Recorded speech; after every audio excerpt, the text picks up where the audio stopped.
First day of pads, so we'll get to find out a little bit about each of our guys as we go through this. A lot of guys got reps, and we got a lot of players out there, so it takes time to get through it. And I think the key thing, anytime you start to go to live practices, and really even in a game, is anybody can be good for one play, but you got to put a string together. You got to play 6, 7, 10 plays in a row very, very well, and you got to condition yourself for that mentally and physically. So that's really where we're at right now. But there's some guys doing some good things out here, and there's some guys that got to make a play here, a play there. But guys are competing, and great practice. Who are the guys standing out specifically? Well, Langford looked good today. Looked very good today, and it's hard. I'm just watching practice, so it's hard to say. But Mumphrey, I think, had a couple nice catches. I'd always look at it. Do they have 50-50 catches? Do they pull it down with somebody right on them? And he made a couple of those today, and so that was positive.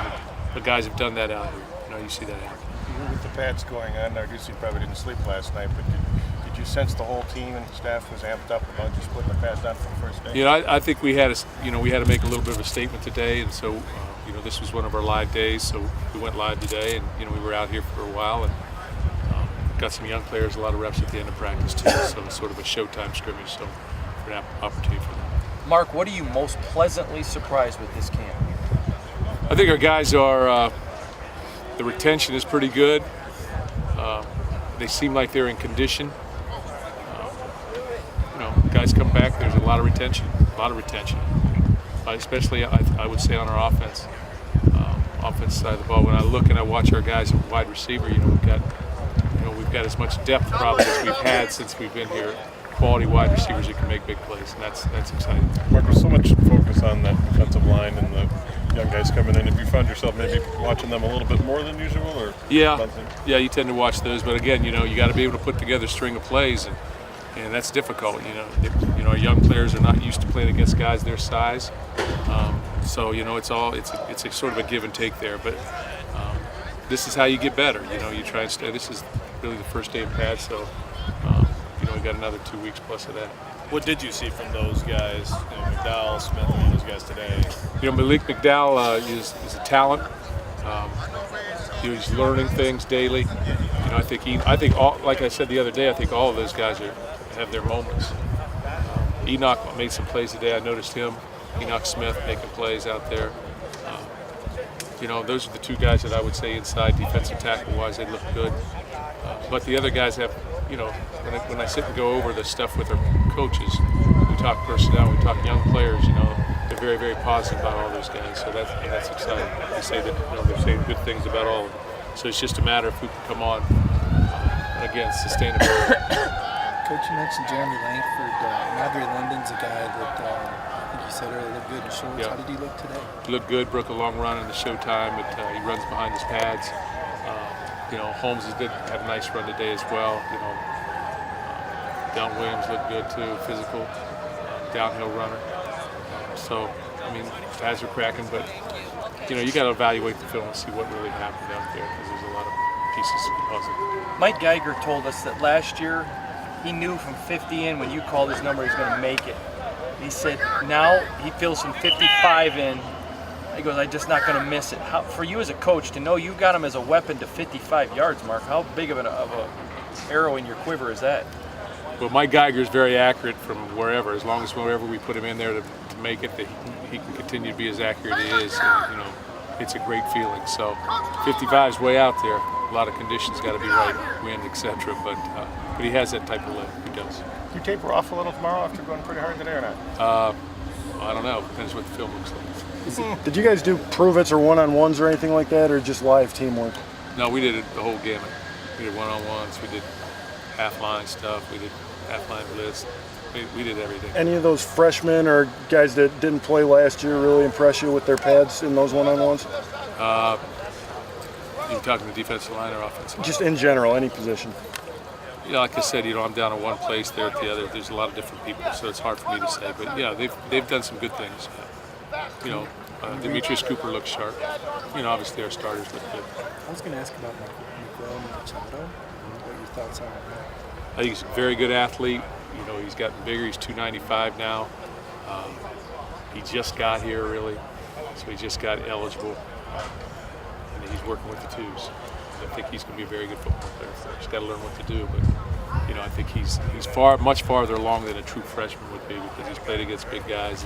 And, he's been coached at the college level. And, seems like a great young man. You mentioned Nicholson the other day. Is a guy that was running around without pads. How does he look with pads? And what kind of things does he bring on the He's an exciting player to watch. Very, very, very gifted physically. But again, you have to sustain. You have to know what to do and then play at a high rate of speed every single play. So sometimes those things catch up with the young player on the field. So that's our job to try and get him ready by game time. But it's very early in the process. Is there a message with the upside down name tag or just a long day at camp? That's the whole world right there. You look. What's the rest of the week's schedule? Pretty much like every day these days. It's sort of dog days. Groundhog Day, whatever you want to call it. We'll taper off a little bit before tomorrow's Thursday. We'll taper off a little on Friday and scrimmage on Saturday. You traditionally in camp try to do something fun to break up the monotony. Any plans of what you're going to do this year? Turned his name upside down. Yeah. No, we live on the edge. Okay, so we'll think of something. We'll think of something. We played a little cornhole last night at the very end, but we'll think of something more unique than that. This does have to be fun though, a little bit, right? Yeah, it's got to be fun. It's hard work out here, and there's full contact, and it's not an easy game. I tell our guys all the time, this is not a video game. You don't get to line them up like that and press a button. This is a real deal out here. So, you got to prepare yourself for that, just like everybody else in the country is. Narduzzi said the other day that he hates practicing without pads because it's like soccer. I'm just curious, do you feel that same frustration waiting to get to pad day when camp starts? I think there's a separation, not that I'm not a soccer fan, because I am. Okay, but I think there's a separation when you put pads on. There's a different level of intensity, and it counts a little bit more because you got to actually get them down. And the only way to do that is by practicing that. So it has to be controlled. I think we try and control the tempos, it's very difficult to get game speed and game situations. We try and simulate it, but as much as we can. But the bottom line is, can you get them down and can you run through a tackle? Mark, overall, did you see what you wanted to see today? Yeah, I think we did. I think it was a good practice. We saw good things on both sides of the ball. So you're never going to win, as the head coach. But I saw guys making plays on both sides of the ball, and that's exciting. Is this when you really see who's in shape and who's in football shape?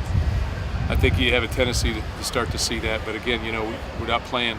We're playing 4 or 5, 6 plays, probably 5 play sets, 4 or 5 play sets, and then they're out. So we're trying to condition them to be able to play long periods of time.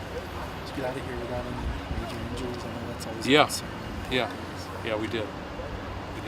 I didn't see any injuries. You expect the tight But ends? not that I talked about it. You expect the tight ends to grow up a little bit. I imagine they've shown some talent. Yeah, I think our tight ends, are again as deep as they've been since '08. We've got more of them, more guys that know what to do and understand it, are functional, and it's an exciting position. We use a lot of different tight ends. You probably have 4 or 5 of them. Fry and Sokol, you told us in the spring, may have a little bit of advantage just because they got here early. What have you seen from them, Mark? Retention, opportunity to maybe get involved a little faster because they know what to do. Fry runs in and out with the twos because of the depth of tight end. Matt, in his first year at tight end, he's a little bit behind that, but he catches the ball. He's 245 now. He understands the tempo of things. Same with Chris. They understand the tempo that's expected here, and that's a change. When you come from high school where where you've been the man, and things are tempered around you a little bit. That's a change for people, so they got to adjust. You guys got time for one more? Or?